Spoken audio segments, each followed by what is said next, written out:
Hello. ಈ ವಿಡಿಯೋದಲ್ಲಿ ನಾನು ಸೀಕ್ವೆಲ್ ಸರ್ವರ್ ಇನ್ಸ್ಟಾಲ್ ಮಾಡೋದು ಹೇಗೆ ಅಂತ ಹೇಳ್ಕೊಡ್ತೀನಿ. ಫಸ್ಟಿಗೆ ನೀವು ಬ್ರೌಸರ್ಗೆ ಬಂದು ಇಲ್ಲಿ ಸೀಕ್ವೆಲ್ ಸರ್ವರ್ ಮೈಕ್ರೋಸಾಫ್ಟ್ ಅಂತ ಟೈಪ್ ಮಾಡಿ ಅವ್ರ ಬ್ರೌಸರ್ನ ಓಪನ್ ಮಾಡ್ಕೊಳ್ಳಿ.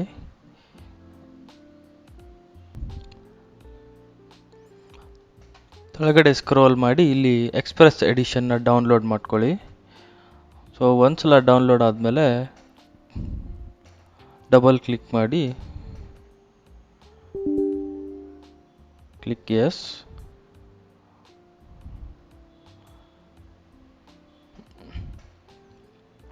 ಬೇಸಿಕ್ ಅಂತ ಸೆಲೆಕ್ಟ್ ಮಾಡಿ ಅಕ್ಸೆಪ್ಟ್ ಮಾಡಿ.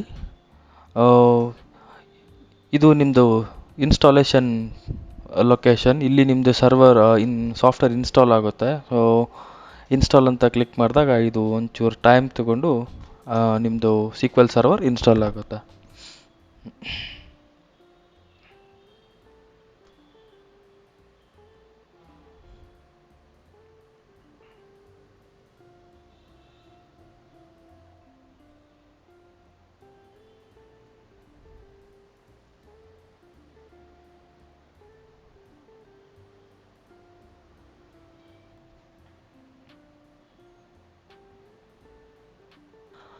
ಓಕೆ, ಇದು ಇನ್ಸ್ಟಾಲ್ ಆದ ತಕ್ಷಣ ಇದು ನಿಮಗೆ ಈ ಥರ ಡೀಟೇಲ್ಸ್ ಸಿಗುತ್ತೆ. ಇದು ಸ್ಟ್ರಿಂಗ್ ಕನೆಕ್ಷನ್. ಸೊ ನೀವು ಬೇರೆ ಲ್ಯಾಂಗ್ವೇಜಸ್ ಏನಾದರೂ ಯೂಸ್ ಮಾಡಿ ಅದಕ್ಕೆ ಸರ್ವರ್ ಕನೆಕ್ಷನ್ ಬೇಕಂದರೆ ಇದನ್ನು ಯೂಸ್ ಮಾಡ್ಕೊಬೋದು. ಇದು ಲಾಗ್ ಫೋಲ್ಡರ್, ಇದು ಮೀಡಿಯಾ ಫೋಲ್ಡರ್ ಆ್ಯಂಡ್ ಇದು ರಿಸೋರ್ಸ್ ಫೋಲ್ಡರ್.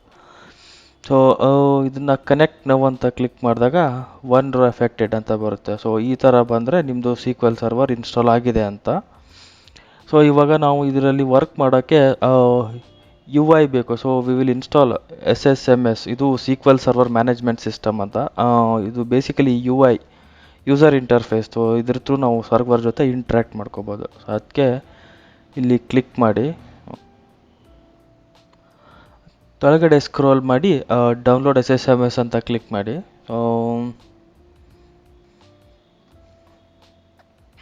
ಇದ್ರ ಮೇಲೆ ಕ್ಲಿಕ್ ಮಾಡಿ ಎಸ್ ಅಂತ ಕೊಟ್ಟು ಇನ್ಸ್ಟಾಲ್ ಮಾಡೋವರೆಗೂ ವೇಟ್ ಮಾಡಿ.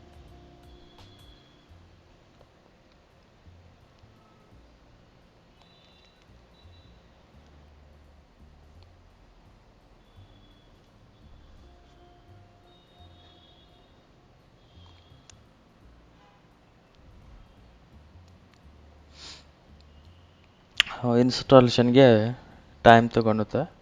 ಸೊ ಇದು ಒಂದು 5ರಿಂದ 10 ನಿಮಿಷ ತೊಗೊಬೋದು. Have to wait.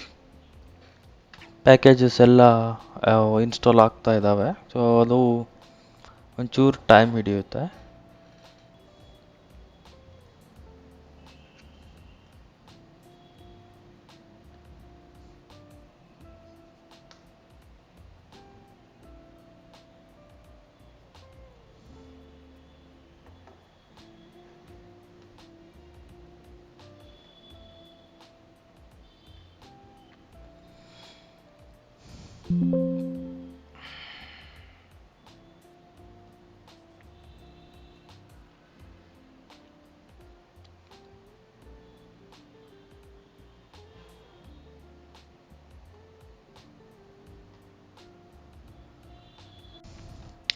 Okay, ಸರ್ವರ್ನ launch ಮಾಡಿ ಆದಮೇಲೆ ಸೊ ಇಲ್ಲಿ ಲೋಕಲ್ ಹೋಸ್ಟ್ ಸೀಕ್ವೆಲ್ ಎಕ್ಸ್ಪ್ರೆಸ್ ಅಂತ ಹಾಕಿ ಕನೆಕ್ಟ್ ಕೊಡಿ.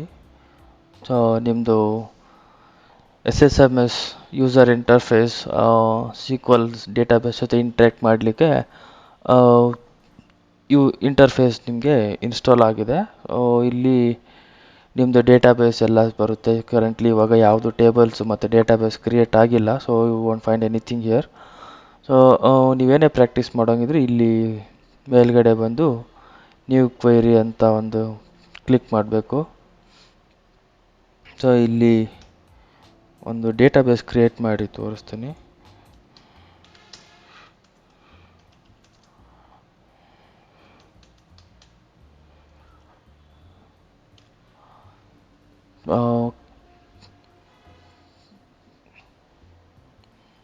ಇವಾಗ ಎಂಪ್ಲಾಯಿ ನೇಮಲ್ಲಿ ಒಂದು ಡೇಟಾಬೇಸ್ ಕ್ರಿಯೇಟ್ ಆಗಿದೆ. ಸೊ ಇಲ್ಲಿ ಬಂದು ರಿಫ್ರೆಶ್ ಮಾಡಿದ್ರೆ ಸೊ ಇದು ಡೇಟಾಬೇಸ್ ಎಂಪ್ಲಾಯ್ ಅಂತ ಕ್ರಿಯೇಟ್ ಆಗಿದೆ. ಸೊ ಇಲ್ಲಿ ಈ ಡೇಟಾಬೇಸ್ ಇಲ್ಲಿರುವ ಟೇಬಲ್ಸ್ ಇಲ್ಲಿ ನಿಮಗೆ ಸಿಗ್ತವೆ.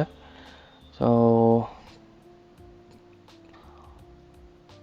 ಈ ಥರ ನೀವು SSMSನ ಇನ್ಸ್ಟಾಲ್ ಮಾಡ್ಕೊಬೇಕು.